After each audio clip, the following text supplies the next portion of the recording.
أعوذ بالله السميع العليم من الشيطان اللعين الرجيم. بسم الله الرحمن الرحيم.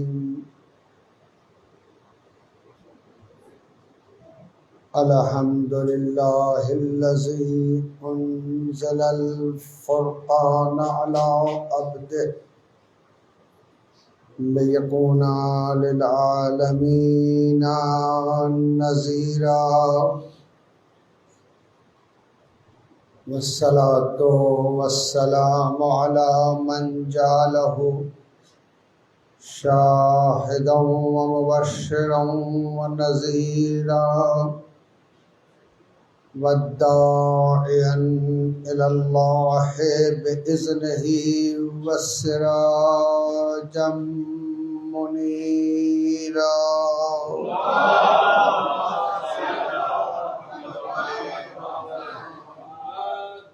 والصلاة والسلام والتحية والإكرام على أهل بيته الطيبين الطاهرين المعصومين المظلومين، سيما علي بن أبي طالب والصديقة الطاهرة الحسن والحسين سيد الشباب أهل الجنة، وعلي بن الحسين ومحمد بن علي وجعفر بن محمد وموسى بن جعفر وعلي بن موسى ومحمد بن علي وعلي بن محمد والحسن بن علي والخلف القائم المهدي.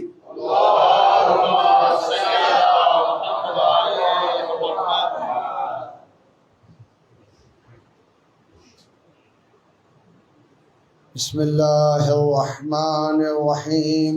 اللهم كل وليك الحجة ابن الحسن صلواتك عليه وعلى آبائه في هذه الساعة وفي كل ساعة وليا وحافظا وقائدا وناصرا ودليلا وعينا حتى تسكنه أرزك طوعا وتمتعه فيها طويلا برحمتك يا أرحم الراحمين.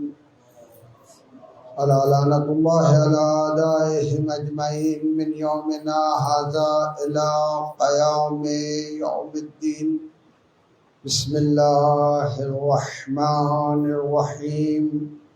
لقد خلقنا الإنسان في أحسن التقويم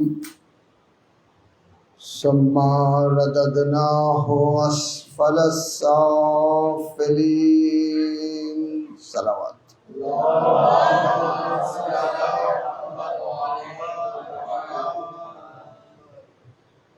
اللہ رب العالمین जिन्हें मुस्तजमे जमीए सिफातिल कमाल অর্থাৎ সমস্ত সিফাতে কামালিয়া যে আল্লাহ রাব্বুল আলামিনের মধ্যে একত্রিত রয়েছে, সে আল্লাহ হচ্ছে আমাদের সৃষ্টিকর্তা। তার লক্ষ কোটি শুকরিয়া যে আমাদেরকে মখলুকাতের মধ্যে শ্রেষ্ঠ পরিপূর্ণ কামালের যোগ্যতা দান করেছে।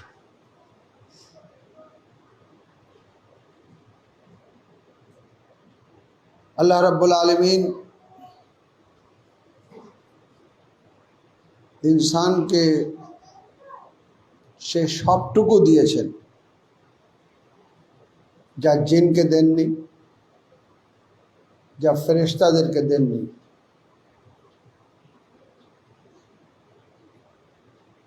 যে সিফাতে কামালিয়া একটি মানুষ অর্জন করতে পারে, সেটা আল্লাহ রাব্বুল আলামিন মালাককে দেননি। এজন্য মানুষই শ্রেষ্ঠ। কাদের উপরে শ্রেষ্ঠ? সেই সকল ফেরেশতাদের উপরেও শ্রেষ্ঠ যারা আল্লাহর ইবাদত এমন ভাবে করে যে নাহনু নুসাব্বিহু ওয়া নুকদ্দিসু লাক, হে আল্লাহ তোমার তাসবিহ ও তাকদীস করি, তাসবিহ করি, তোমার মারিফত অর্জন করে তাকদীস করে থাকি। কিন্তু আল্লাহ রাব্বুল আলামিন বলছেন যে তোমরা সেই পর্যায়ে পৌঁছাতে পারোনি যেই পর্যায়ে একটি মানুষ পৌঁছাতে পারে। এই জন্য আল্লাহ রাব্বুল আলামিন তার প্যারা হাবিবকে রসুল হিসাবে না, খাতমুল মুরসালিন হিসাবে না, এক বান্দা হিসাবে, অর্থাৎ আল্লাহ রাব্বুল আলামিন এটা প্রমাণ করতে চান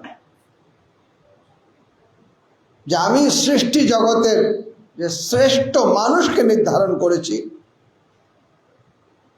এই কারণে সুবহানাল্লাযী আসরা বিআবদিহি, রাসূলের সবচেয়ে প্রিয় নাম হচ্ছে হাবিব। কেন? আল্লাহ তাকে হাবিব বলেছেন, সবচেয়ে প্রিয়। সুমিয়া ফিস সামায়ে আহমদ, আসমানে যার নাম,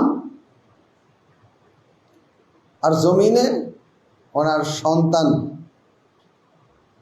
আবুল কাসিম মোহাম্মদ।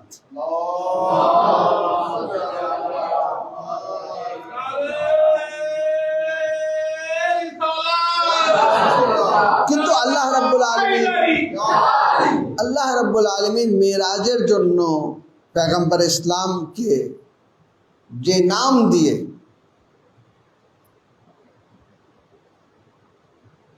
তিনি মেরাজে নিয়ে গেলেন সেটা হচ্ছে আবদ। সুবহানাল্লাযী আসরা বিআবদিহি, পাক ও পবিত্র হচ্ছে সেই সৃষ্টিকর্তা যে নিজের আবদকে নিয়ে গেল। কোথায় নিয়ে গেলেন? আরশের উপরে। আরশের উপরে গিয়ে কি দেখলেন? ফেরেশতাদেরকে দেখলেন, ফেরেশতাদের যে দায়িত্বগুলো দেওয়া হয়েছে সেটাকে দেখলেন। তাদের সংখ্যা কম ছিল না যারা মানুষের জন্য যাদেরকে নিয়োগ করা হয়েছে। একটি মানুষ, তার উপরে 2 জন মালাক কিরামান কাতিবিন।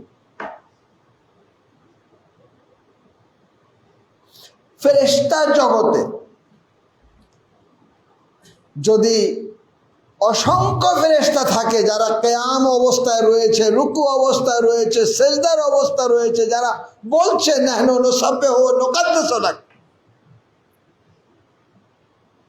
তার বাইরে অসংখ্য ফেরেশতা রয়েছে যারা সকলেই হচ্ছে সেই শ্রেষ্ঠ সৃষ্টির খাদিম। সালাওয়াত পড়েন মুহাম্মদ ওয়া আলি মুহাম্মদ। কিন্তু তার শর্ত হচ্ছে আল্লাহ তা'বুদু ইল্লা ইয়্যাহ, আল্লাহর বান্দা হওয়ার ওয়াদা করো, শয়তানের চক্করে যেন পড়ে না যাও। আমি তোমাকে শ্রেষ্ঠ সৃষ্টি করেছি, তোমার মধ্যে সেই সকল গুণাবলী রেখে দিয়েছি যেগুলো তোমাকে শ্রেষ্ঠ পর্যায়ে নিয়ে যেতে পারে। তুমি নিজে চেষ্টা করে যদি পাওয়া কঠিন হয় তো আমি নবী পাঠিয়ে দিচ্ছি যে তোমার হাত ধরে সে শ্রেষ্ঠতার দিকে নিয়ে যাবে, শ্রেষ্ঠতার দিকে নিয়ে যাবে। তুমি শুধু তার গোলাম হয়ে যাও,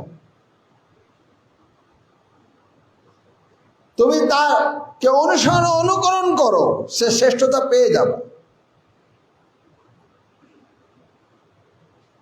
पैगंबरेर श्रेष्ठता হচ্ছে মেরাজ, আলীর শ্রেষ্ঠতা হচ্ছে पैगंबर ইসলামকে পেয়ে যাওয়া। মিসাম ও হুজায়রা রশিদির শ্রেষ্ঠতা হচ্ছে আলী ইবনে আবি তালিবের সাহাবী হয়ে যাওয়া, আর কম্বরের শ্রেষ্ঠতা হচ্ছে আলীর গোলাম হয়ে যাওয়া। সালওয়াত পড়েন মোহাম্মদ ওয়ালে মোহাম্মদ। लेके क्या पहुंचे दरे शाह नजफ पे हम फकीर, लेके क्या पहुंचे दरे शाह नजफ पे हम फकीर, एक ओहदा था गुलामी का वो कंबल ले गए। শ্রেষ্ঠ হতে হবে। আল্লাহ স্পষ্ট করে দিচ্ছেন, লাকাদ খালাকনাল ইনসানা ফি আহসানি তাকওয়িম। মেরাজ দেখেছো? আমার এক বান্দার মেরাজ, সে বান্দা ছিল। সুবহানাল্লাযী আসরা বিআবদিহি। কোন পর্যায়ে গেছে? এমন এক পর্যায়ে যে কাবা কৌসাইন ও আদনা, আওয়াজ আসছিল উদনু মিন্নি, উদনু মিন্নি, আরো কাছে আসো, আবার আরো কাছে আসো। পার্থক্য শুধু এত রয়ে গেল যে কাবা কৌসাইন ও আদনা, তার চেয়েও কম। এটা ছিল মেরাজ। কার মেরাজ? এক বান্দার মেরাজ। আমি এত শ্রেষ্ঠ সৃষ্টি করেছি, হে আল্লাহ, তো কি হয়েছে যে তারপরে তুমি বলছো সুম্মা রাদাদনাহু আসফালা সাফিলিন। এই সুম্মার মধ্যে অনেক কিছু নিহিত রয়েছে, অনেক কিছুকে সেখানে রেখে দেওয়া হয়েছে। আমি অনেকবার উদাহরণ দিয়েছি, যখন বলা হবে জানি জায়দুন ফা আমরুন, ফা দিয়ে যদি বলি তাহলে এর অর্থ হবে জায়দ এসেছে, সঙ্গে সঙ্গে আমর এসেছে। ফা ফায়ে ফরিয়াত।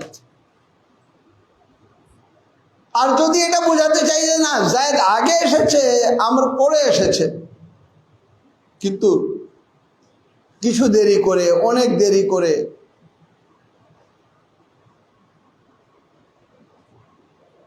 তাহলে বলবো যে জানি জায়দুন বা আমরুন।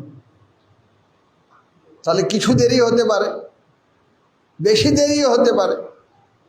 কিন্তু যখন বলবো জানি জায়দুন সুম্মা আমরুন, তাহলে নিশ্চিত জেনে নাও যে জায়দ এবং আমর দুজনের আসার মধ্যে অনেক পার্থক্য রয়েছে। কেন? সুম্মা দিয়ে আলাদা করে দেওয়া হয়েছে। মায়ের পেট থেকে এসেছি, লা তা'লামুনা শাইআ। এখান থেকে শুরু হলো আমার আবদিয়াতের যাত্রা। আল্লাহ রাব্বুল আলামিন আমাদের 15 বছর পর্যন্ত बचपना खेल कूद कर गुजारा, जवानी नींद भर सोया, बुढ़ापा देखकर, हाँ सलावत पढ़िए मोहम्मद।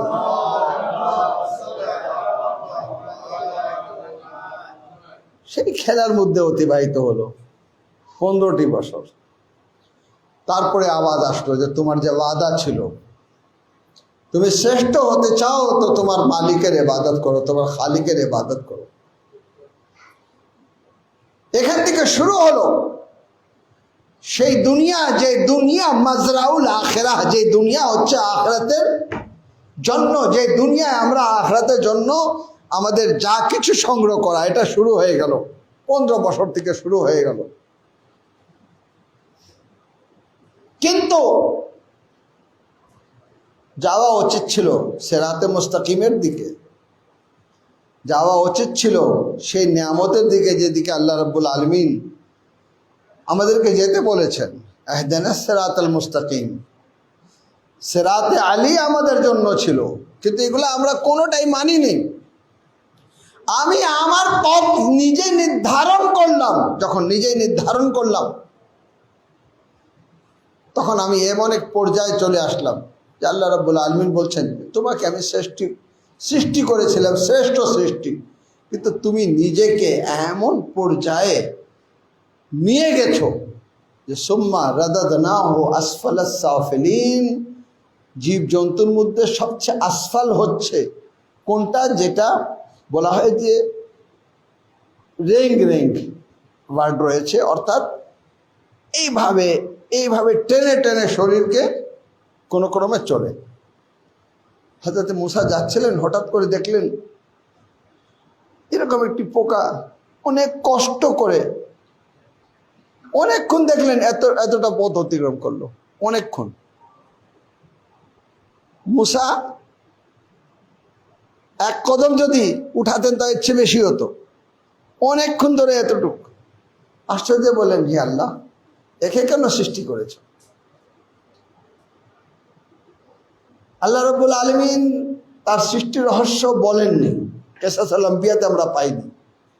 হ্যাঁ, এটা অবশ্যই পেয়েছি যে মূসা, তুমি তো একবার জিজ্ঞাসা করেছো একে কেন সৃষ্টি করেছো, এও তোমাকে দেখেছে এবং তোমাকে দেখার পর বললো যে এত বড় মূসা, একে কেন সৃষ্টি করেছো। সাল্লাল্লাহু পড়েন মুহাম্মদ ওয়া আলিহি। এর সৃষ্টির পিছনে রহস্য কি, এই রহস্যটা বুঝতে হবে আমাদেরকে। সুম্মা রাদাদনাহু আসফালাস সাফিলিন। ইনসানে কামিল হতে গেলে আমাদেরকে নিশ্চিতভাবে আল্লাহ রাব্বুল আলামিন যাদেরকে মেরাজ দিয়েছেন তাদের কাছ থেকে শিখতে হবে। যে মেরাজে পৌঁছে গেল তার কাছ থেকে শিখতে হবে। যে খোদা আলীর লাহজায় কথা বলল, সে আলীকে অনুকরণ করতে হবে। সে আহলে বাইত আতহার, যারা এখলাকের চূড়ান্ত পর্যায়ে, যাদের মুআল্লিম হচ্ছেন পয়গম্বর ইসলাম, বয়স তোলে ও তাম্মিমা মাকারিমিল এখলাক, আমি আমার এখলাকের কি চূড়ান্ত পর্যায়ে পৌঁছাতে এসেছি, অর্থাৎ মানুষকে চূড়ান্ত পর্যায়ে নিয়ে যেতে এসেছি। যেতে চাও? হ্যাঁ ইয়া রাসূলুল্লাহ, মেরাজ পেতে চাই। কোন পর্যন্ত যেতে চাও? মেরাজ পর্যন্ত যেতে চাই। বলে যদি মেরাজ পর্যন্ত যেতে চাও তো আল্লাহ রাব্বুল আলামিনের সামনে, আল্লাহ রুবুবিয়তের সামনে নিজেকে নত করো, নত করো, নত করো, এত নত করো যে হচ্ছে নিচে আর নত করা সম্ভব না। আমরা কি করি? মাটির উপরে মাথা রেখে দিয়ে বলি সুবহানা রাব্বিয়াল আলা ওয়া বিহামদি।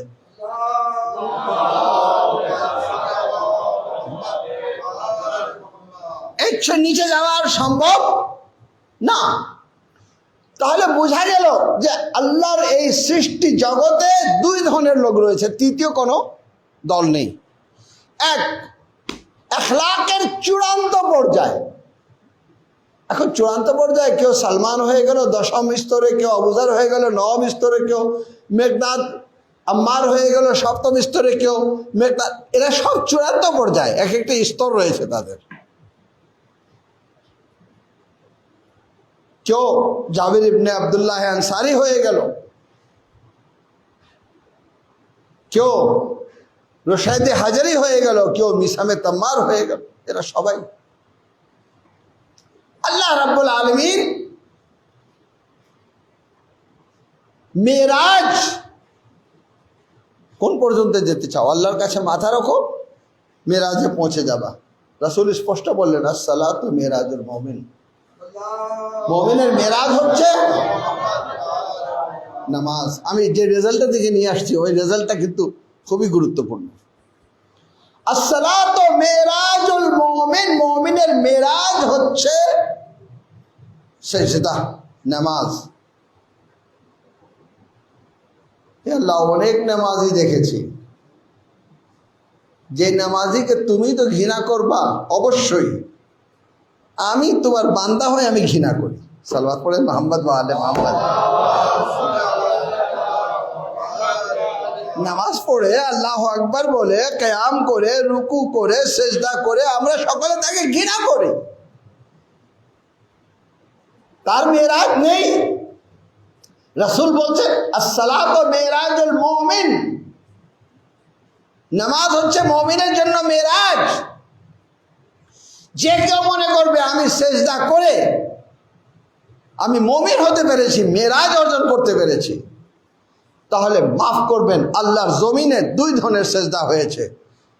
এক শেমর ওমরে সাদের সিজদা, এক ইমামে হুসাইন আলাইহিস সালাতু ওয়াস সালামের সিজদা।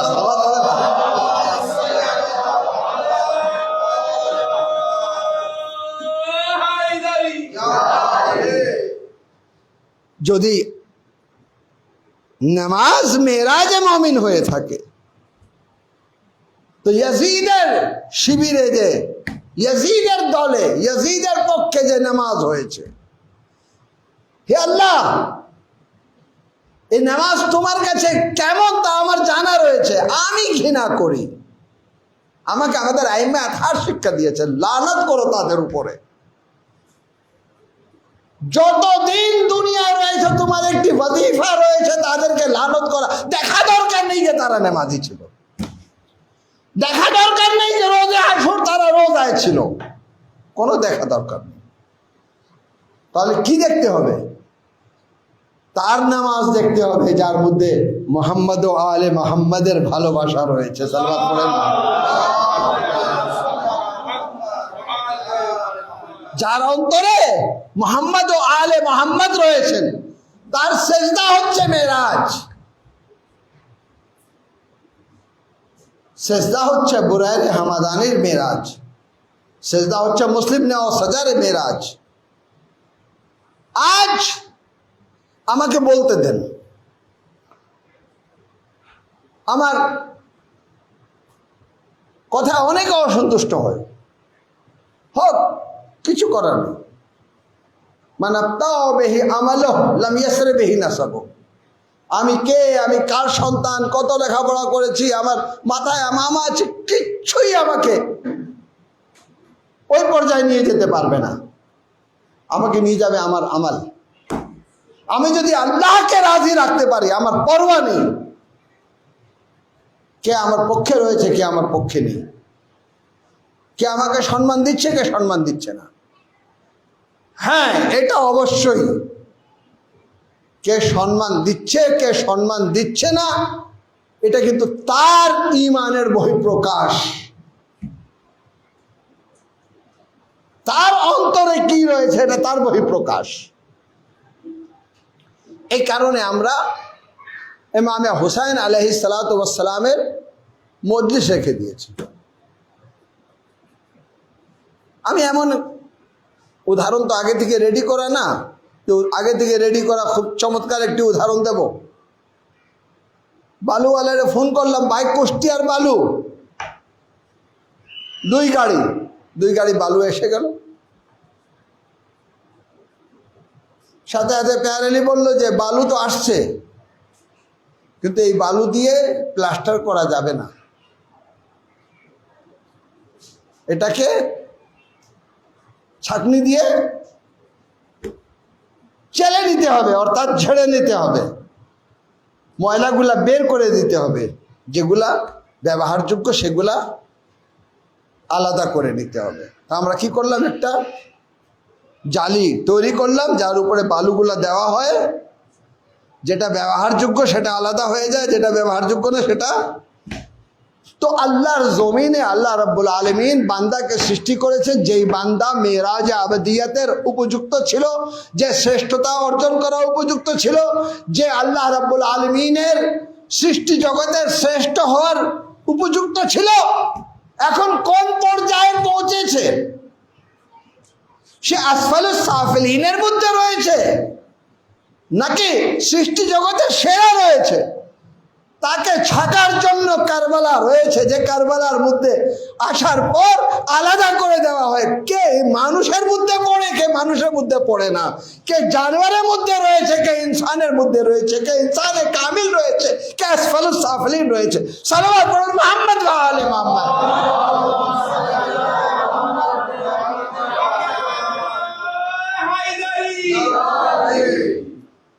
करबला है हक को बातिल में फसीले इम्तियाज।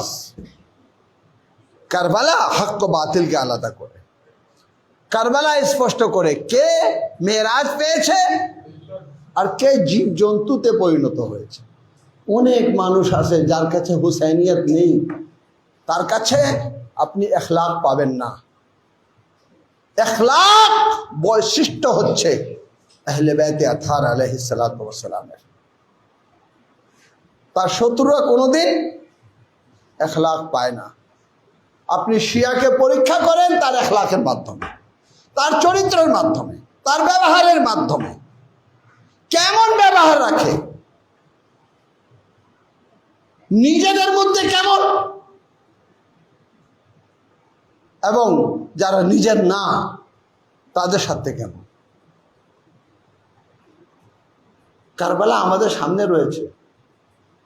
সৈয়দে সাজ্জাদ আলী আকবরের কাতিলকে পানি দিয়েছেন, খাওয়া দিয়েছেন। এটা এমন না যে কারবালার পরে ইমামে জাইনুল আবদিন আলাইহিস সালাতু ওয়াস সালামের এই আখলাক আমাদের সামনে স্পষ্ট হলো না। ইমামে হুসাইন হুর এবং হুরের সাথে যারা আসছিল তাদেরকে পানি দিয়ে কারবালা সংঘটিত হওয়ার পূর্বে স্পষ্ট করেছেন যে আহলে বাইতে আতহার, আহলে বাইতের সদস্যদের আখলাক হচ্ছে এটা। যদি আখলাকে হুসাইনি আপনার মধ্যে এসেছে তাহলে আপনি হুসাইনি, যদি আখলাকে হুসাইনি আপনার মধ্যে না এসে থাকে তাহলে আলাদা হবে, এইভাবেই আলাদা হবে, এইভাবেই আলাদা হতে থাকবে। যাদের মধ্যে আখলাক রয়েছে তারা হুসাইনি রয়েছে, যাদের মধ্যে আখলাক নেই। এই জন্য আল্লাহ রাব্বুল আলামিন ইয়া আইয়ুহাল্লাযিনা আমানু ইত্তাকুল্লাহ, থেমে যাও, না থেমে গেলে হবে না। এই তাকওয়া তোমার মুখের উপরে নিক্ষেপ করে দেওয়া হবে। ইয়া আইয়ুহাল্লাযিনা আমানু ইত্তাকুল্লাহ ওয়া কুনু মা'আস সাদিকিন, সাদিকিনদের সাথে হয়ে যাও। কেন? ওইখান থেকে তুমি আখলাক শিখবা। যদি আমি হুসাইনি হয়েছি তো আমার মধ্যে হুসাইনের আখলাক আসবে, আমি যদি হুসাইনি হয়েছি তাহলে আসহাবে হুসাইনের আখলাক আমাদের মধ্যে আসবে। আমাদের আইমে আতহার আলাইহিস সালাতু ওয়াস সালাম এই দুনিয়ায় অনেক সময় চিন্তা হয় যে ঠিক আছে, আলী থেকে নিয়ে ইমামে হুসাইন পর্যন্ত ইমামত খুবই স্পষ্ট হয়ে যাচ্ছে, কিন্তু ইমামে জাইনুল আবদিন আলাইহিস সালাতু ওয়াস সালাম থেকে ইমামে হাসান আসকারি আলাইহিস সালাতু ওয়াস সালাম পর্যন্ত যে ইমামত, সেটা অনেকের কাছে স্পষ্ট না। কিন্তু আমি বলবো আপনি এই দৃষ্টিকোণ থেকে দেখবেন যে আল্লাহর জমিনে শ্রেষ্ঠ আখলাক যদি খুঁজতে চান, যার উপরে শয়তানের কোনো হস্তক্ষেপ চলে না, তো যদি আপনি খুঁজতে থাকেন তো আপনি সেখানে পৌঁছে যাবেন যেখানে ইমামে জাইনুল আবদিন আলাইহিস সালাতু ওয়াস সালাম রয়েছে, যেখানে ইমামে মুহাম্মদ বাকর রয়েছে। এবার আমি একটা গুরুত্বপূর্ণ কথা বলছি, এই কথাটা ডায়েরিতে লিখে রাখবা, বারবার দেখবা। সেন্টেন্স হচ্ছে ছোট কিন্তু বারবার দেখবা, বারবার দেখবা। আল্লাহ রাব্বুল আলামিন সৃষ্টি করে জমিনে পাঠিয়ে দিয়েছে তা না, জমিনকে দায়িত্ব দিয়েছেন এই বান্দা আমার, এর সাথে তোমার ব্যবহার কেমন হবে। আসমানকে দায়িত্ব দিয়েছেন, সূর্যকে দায়িত্ব দিয়েছেন। আমাকে যে এই দুনিয়ায় পাঠিয়েছেন এমন না যে এই দুনিয়া আমার সাথে সম্পৃক্ত না, এই দুনিয়াকে আমার সাথে এমনভাবে সম্পৃক্ত করে দিয়েছেন, যদি শ্রেষ্ঠতা অর্জন করতে পারো তাহলে ওই পর্যায়ে চলে যাবা যে এই জমিনের নিচে কি রয়েছে তার উপরে তোমার হাকমিয়ত হবে। পানির উপরে মুসল্লা বিছাতে পারবা, পানির উপরে হেঁটে পার হতে পারবা। সাল্লাল্লাহু আলাইহি মুহাম্মদ ওয়া আলে মুহাম্মদ।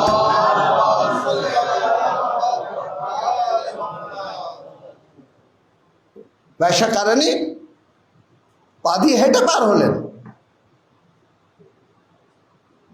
কেন? পানির নেচার তো এটা না, পানির নেচার তো এটা না যে তার উপরে আপনি হেঁটে যাবেন। পানির নেচার হচ্ছে পা রাখবেন ডুবে যাবে, এটাই হচ্ছে বাস্তব। মুহাফিজ হবে, সবকিছু আপনাকে সহায়তা করবে, কিন্তু যখন আপনি খেয়ানত করবেন সবকিছু খেয়ানত করা শুরু করবে। এমনভাবে খেয়ানত করবে যে জমিনে হাঁটতেছেন, পায়ে লাগলো আঘাত, পা থেকে রক্ত বের হয়ে গেল। পাথর মারলো কেউ, কাউকে এসে লাগলো আপনার গায়ে, আর কোনো কিছুই। ঠিক আছে, আমরা কি করি? আমরা তো এটাই করি যে জমিনের সাথে আমাদের সম্পর্ক রয়েছে, আসমানের সাথে আমাদের সম্পর্ক রয়েছে, এই সফরের সাথে আমাদের সম্পর্ক রয়েছে। আমাদের সম্পর্ক না, আমার সম্পর্ক রয়েছে মওলার ওসিলায়। এই জন্য তো সফরে বের হচ্ছে যেন জমিনের উপরে সুন্দরভাবে হাঁটতে পারে, কোনো দুর্ঘটনা না ঘটে। হাতের উপরে ইমাম জামিন বেঁধে দেওয়া হয়। সালওয়াত পড়েন মুহাম্মদ ওয়া আলে মুহাম্মদ।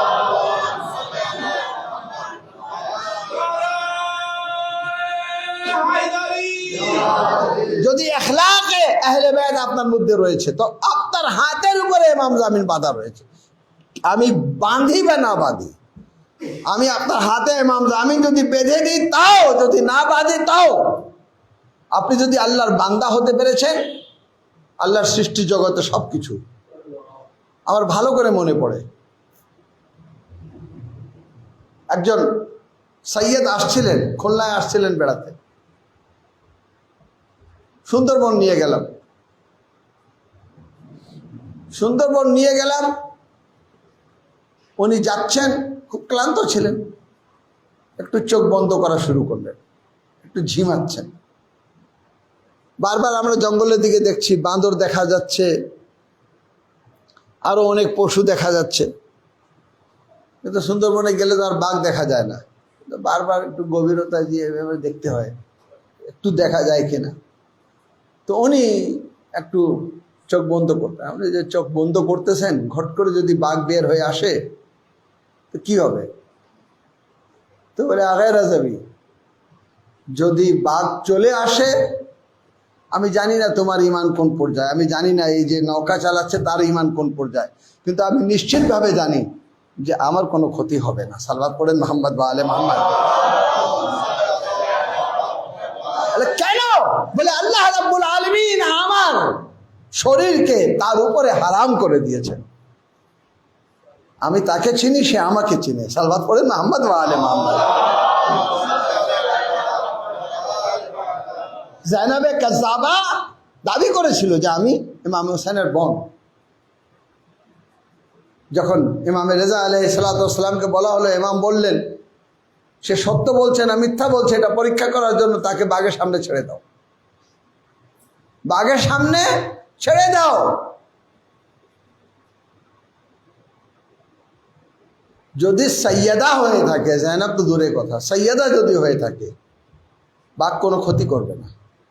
শোনার সাথে সাথে বললো, না না, আমি একজন মিথ্যাবাদী। তখন খলিফা চিন্তা করলো, যদি এটাই থাকে, বাঘের আগে ছেড়ে দাও, তাহলে দেখি এনাকে বাঘের কাছে ওই খাঁচার মধ্যে ওনাকে দিয়ে দিই, দেখি কি অবস্থা দাঁড়ায়। ইমামকে বললেন, আপনি বললেন যে যদি औलादे ফাতেমা হয়ে থাকে তাহলে তার গোশত, রক্ত, শরীর সবকিছু হারাম করে দেওয়া হয়েছে এই হায়ওয়ানে মুফতারিসের উপরে। বলে জি। বলে বিসমিল্লাহ। খাঁচা খুলে দেওয়া হলো। ইমাম রেজা আলাইহিস সালাতু ওয়াস সালাম ভিতরে প্রবেশ করলেন। সে বাঘগুলা আসে পায়ের কাছে চুমন দেওয়া শুরু করলো। উনি ক্ষুধার্ত বাঘগুলার মাথার উপরে হাত দেওয়া শুরু করলেন। অর্থাৎ স্পষ্ট করছেন, ইনসান যদি কামালে পৌঁছে যায় তো এই অবস্থা সৃষ্টি হয়। সালওয়াত পড়েন মোহাম্মদ ওয়া আলে। হায় আফসোস, মুহররমের চাঁদ থেকে আমরা আযাদারি শুরু করেছি, মুহররম শেষ হতে চলেছে, কিন্তু আমাদের মধ্যে অনেকে আমরা মানুষ হতে পারিনি, ওই পর্যায়ে নিজেকে নিয়ে যেতে পারিনি যে পর্যায়ে ইমামে হুসাইনের আসহাব ও আনসার থাকতে। তো কবে জোহরে কায়েম রাস্তায় দেখা হলো, কারবালা আসতে আসতে একটি ইনসানে কামিল হয়ে গেলেন। হাবিব ইবনে মাজাহির কুফায় থাকতেন, কারবালা আসতে আসতে ইনসানে কামিল হয়ে গেলেন। হর রাস্তায় দেখা হলো, শবে আশুর ইনসানে কামিল হয়ে গেলেন। আমি জিজ্ঞাসা করি, বয়স কত হয়েছে আপনার? 40, 15 বাদ দিলাম, কত থাকে? 25। হুরের জন্য 1 রাত যথেষ্ট ছিল, আপনার জন্য 25 বছর যথেষ্ট না? সালওয়াত পড়েন মোহাম্মদ ওয়া আলে মোহাম্মদ।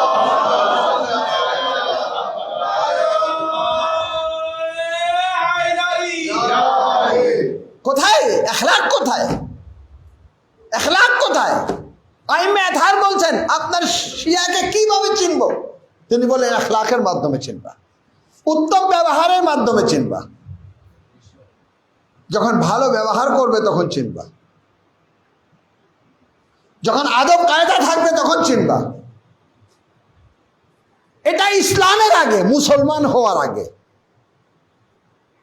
মুসলমান হওয়ার আগে। এটা বাপ মার দায়িত্ব সন্তানকে আখলাকে শিক্ষা দেওয়া। মুসলমান হওয়ার আগে আবু যার রাসূলের কাছ থেকে বিদায় নিয়ে রাবাজা যাচ্ছেন। ইয়া নবী আল্লাহ কি বলবো, কি বলবো, ইয়া নবী আল্লাহ কি বলবো, কিভাবে তাবলীগ করবো, আপনি একটু শিক্ষা দিয়ে দেন।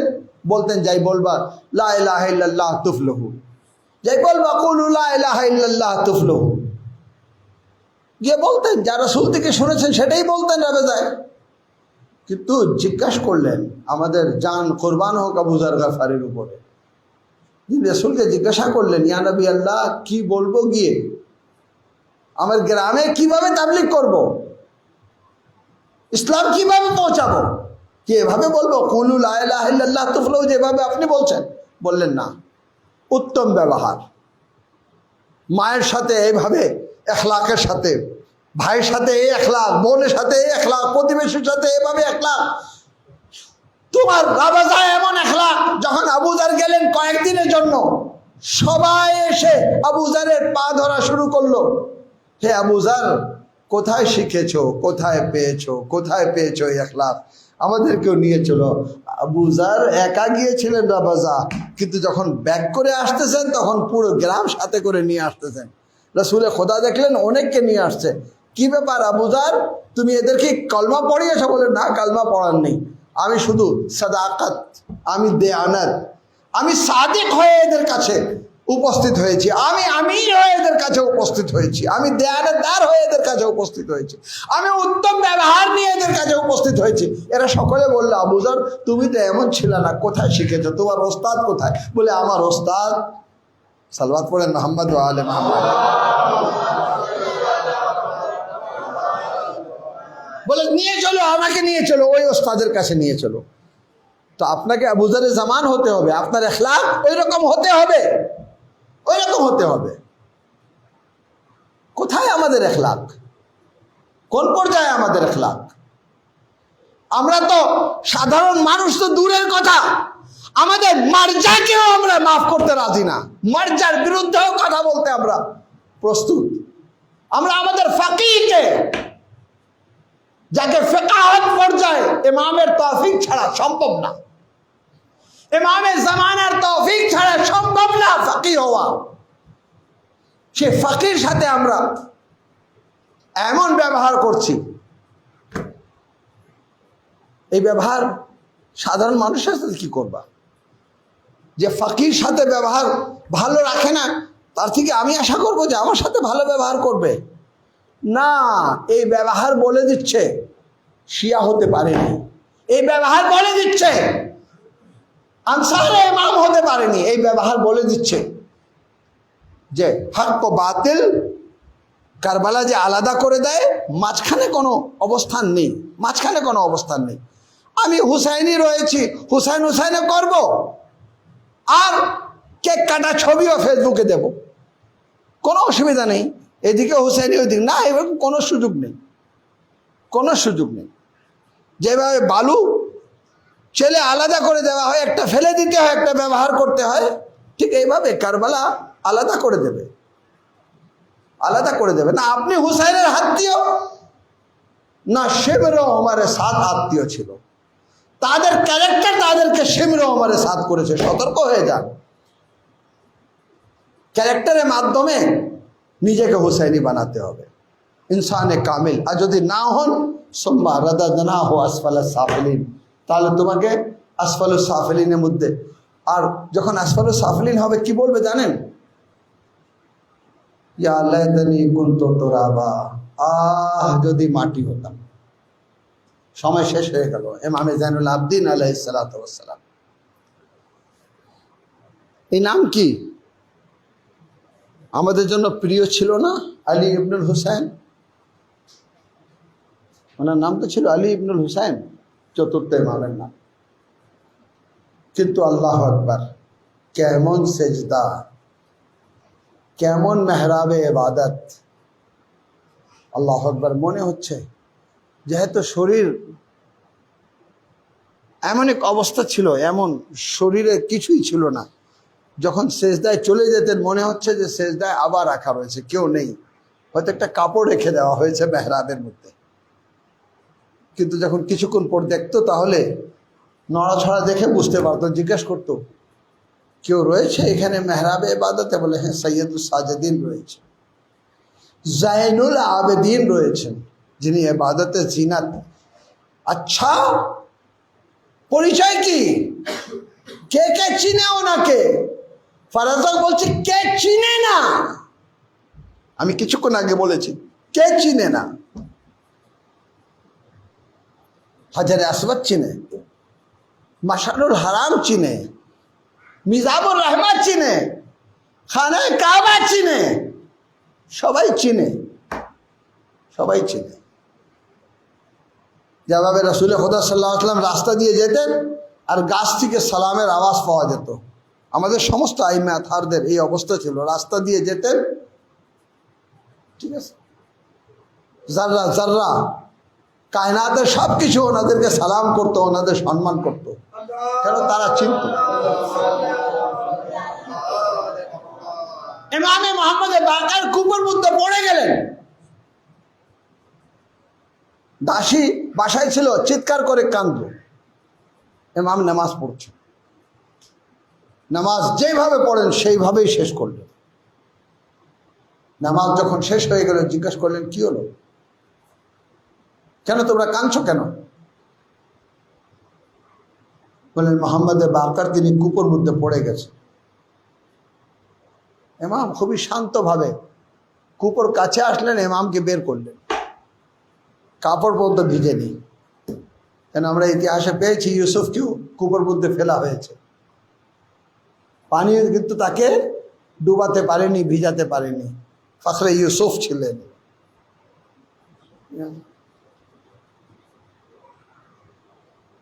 ইবাদতকে ইমামে মুহাম্মদ বাকার উপরে প্রাধান্য দিলেন। গায়েব থেকে আওয়াজ আসলো, আনতা জাইনুল আবেদিন।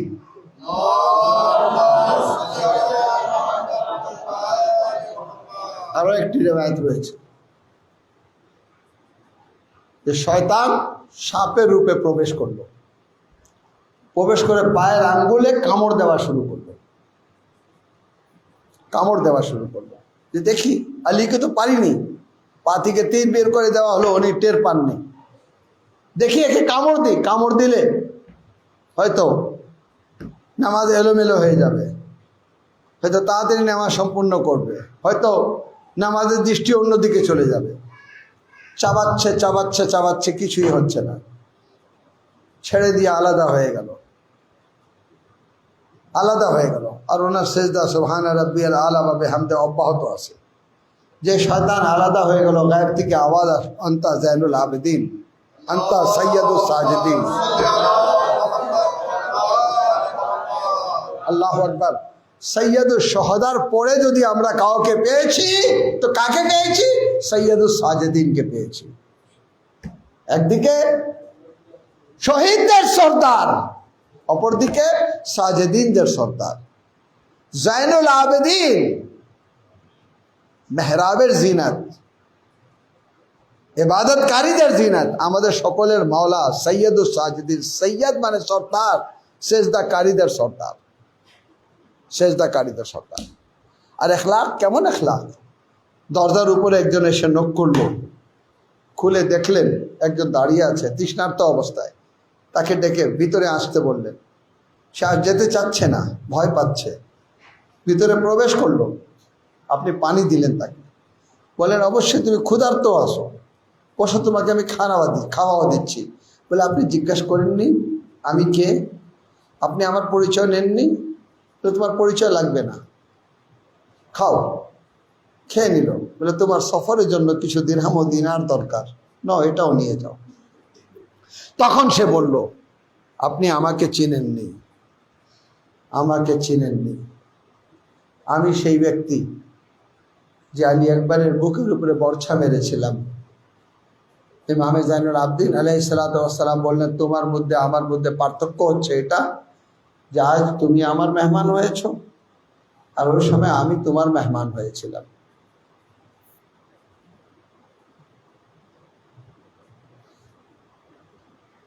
पानी बशर पिए, हैवा अगर पिए तो न तुम मना कीजियो, पर फातिमा के लाल को पानी न दियो। अल्लाह अल्लाह। इमाम हुसैन 3 দিনের তৃষ্ণার্ত ছিলেন, ইমাম জাইনুল আবদিন 4 দিন পর্যন্ত তৃষ্ণার্ত অবস্থায় ছিলেন।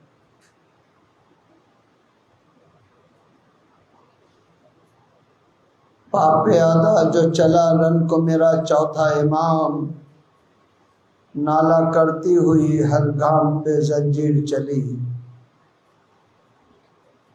ইমাম জাইনুল আবদিন আলাইহিস সালাতু ওয়াস সালাম অনেক কঠিন ছিল, বাবার শাহাদাত অনেক কঠিন ছিল।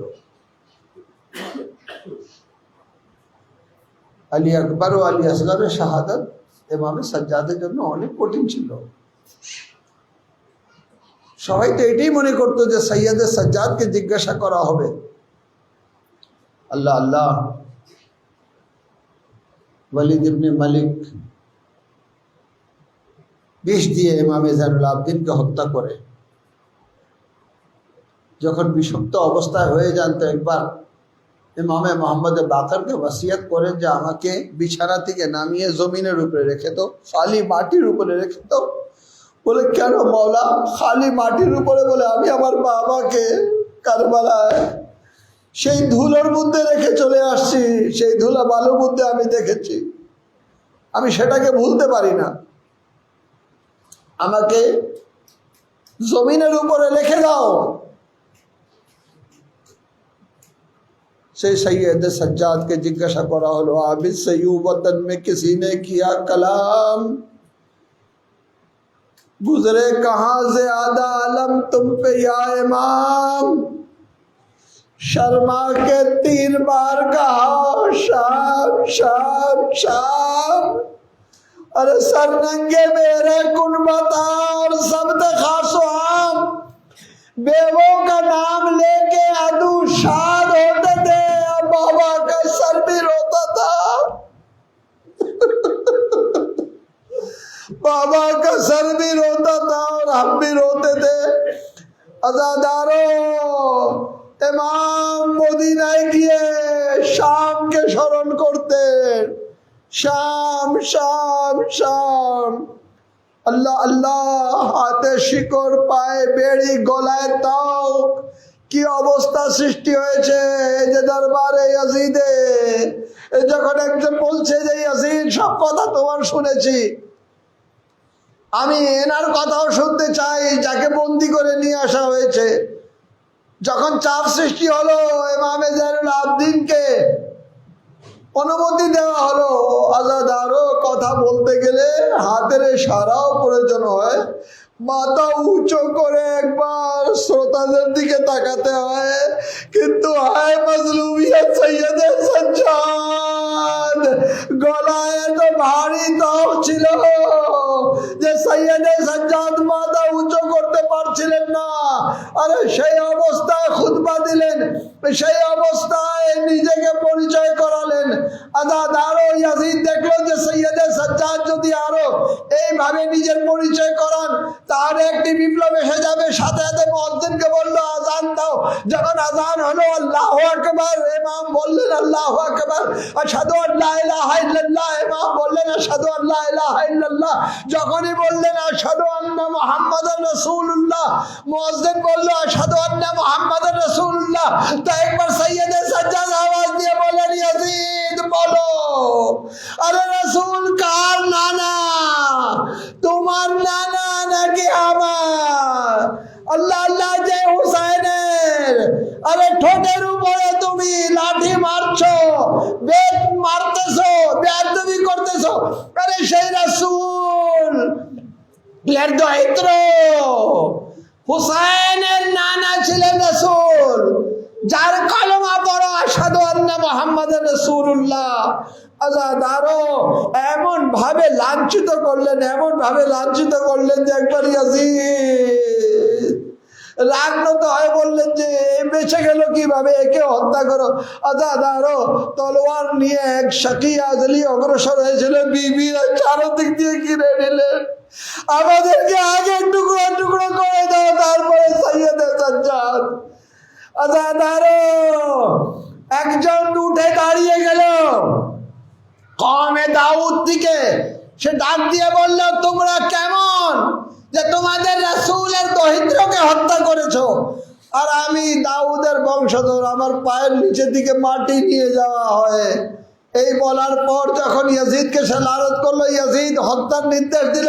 যখন তাকে হত্যা করতে যাচ্ছে, একবার ইমামের দিকে তাকিয়ে বলছে, ইমাম সাক্ষী থাকেন, আমি হুসাইনের মহব্বতে জীবন দিচ্ছি, আপনি আমার সাক্ষী থাকেন। আজাদারও সেই ছিল দরবারে ইয়াজিদ। আর কায়েদে শাম, এমন কায়েদে শাম যেখানে সৈয়দে সাজ্জাদ ও হযরতে যায়েনব দাঁড়িয়ে নামাজ পড়তেন না, বসে যেতেন। কেন? এই জন্য যে কারাগারে খাওয়া এত কম আসতো। আজাদ আরো এক সময় আসলো যে সাজ্জাদের হাতে আর শিকড় নেই। আজাদ আরো তখন জানতে পারলেন হযরতে যায়েনব যে আমাদেরকে মুক্ত করে দেওয়া হয়েছে। আজাদ আরো সৈয়দে সাজ্জাদ জিজ্ঞাসা করলেন, পপি আম্মা কি করবেন, শামে থাকবো নাকি মদিনায় যাব? কেন? সৈয়দে সাজ্জাদ এই জন্য বলছেন, মদিনায় আর কে রয়েছে? কিন্তু যায়েনব জানে এই যে বিবি সোগরা তো মদিনায় রয়ে গেছে, আমাদেরকে মদিনায় যেতে হবে। তো বললেন বাশিরকে ডাকে, বাশির, আরে কি আওয়াজ দাও, আলা কতল আল হুসাইন বে কারবালা, আলা জবে আল হুসাইন বে কারবালা। এইভাবে আওয়াজ দেওয়া হচ্ছে আর হুসাইনের কাফেলা অগ্রসর হচ্ছে। আজাদ আরো মদিনার কাছে এসে কাফেলা থেমে গেল। তাবুতে সব বিবিরা অবস্থান করলেন। তাবুর বাহিরে একটি জায়গায় সৈয়দে সাজ্জাদ বসে রয়েছেন। আজাদ আরো বাশিরের আওয়াজ শুনে মোহাম্মদে হানাফিয়া বের হয়েছেন, বাশিরের কাছে আসছেন। বলে, বাশির, আমি তো জেনেছি বিষয়টা যে আমার ভাইয়া হুসাইন মারা গেছে, শহীদ হয়েছে, কিন্তু এখন বলার কেন, এখন কেন ডাক দিচ্ছ? আল্লাহ কতল হুসাইন বে কারবালা। বললেন, মোহাম্মদে হানাফিয়া, আরে হুসাইনের পরিবাররা মদিনায় এসেছে। কোথায়? মদিনায় কোথায়? বলে, যান এই রাস্তা দিয়ে, যখন যাবেন দেখবেন কয়েকটি তাঁবু রয়েছে, আর ওই তাঁবুর বাহিরে একজন দাঁড়িয়ে রয়েছে।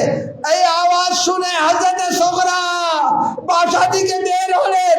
আজাদ আরো সোগরা আসছেন, এক তাঁবুতে প্রবেশ করছেন, বের হয়ে যাচ্ছেন, আরেক তাঁবুতে প্রবেশ করছেন।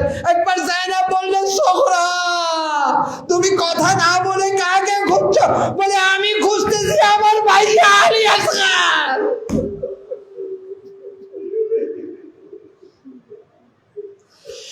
আজরকুম আল্লাহ, আজরকুম আল্লাহ।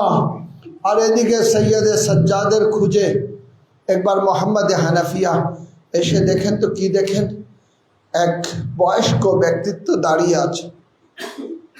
গিয়ে ওনাকে সালাম দিলেন, আলাইকুম সালাম বললেন। তারপরে বললেন, আমি শুনেছি আহলে হারামের পরিবাররা ফিরে আসছে। বলে, হ্যাঁ, আপনি ঠিকই শুনেছেন। বলে, শুনেছি তার মধ্যে আমার ভাতিজা সাজ্জাদ, আমার যুগের ইমাম, সেও বেঁচে আসছে। তো বললেন, তাকে দেখলে কি চিনবেন? তো বলে, চিনবো না কেন, আমার ভাতিজা, আমি চিনবো না। তখন সৈয়দে সাজ্জাদ বললেন, চাচা চিনছো না কেন? আরে আমি তো সাজ্জাদ, যে কারবালা দিকে কুফা আর কুফার দিকে শাম। আজাদ আরো প্রথম যখন সাক্ষাৎ হলো, একবার বুকে জড়িয়ে ধরতে চান। সৈয়দে সাজ্জাদ বললেন, পহলা পহলা ইয়া আম্মা, এ চাচা থেমে যাও, থেমে যাও, আরে কুলাকুলি করা যাবে না, বুকে লাগানো যাবে না। বলে কাপড় খুলে আরে দেখিয়ে দিলেন যে ত্বক গলায় ছিল, তার ঘা এখনো শুকে নেই।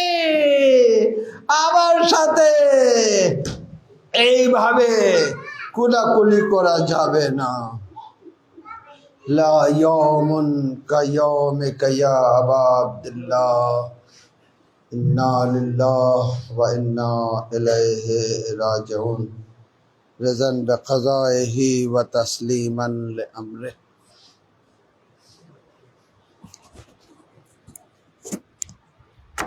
মাতানোর হুসাইন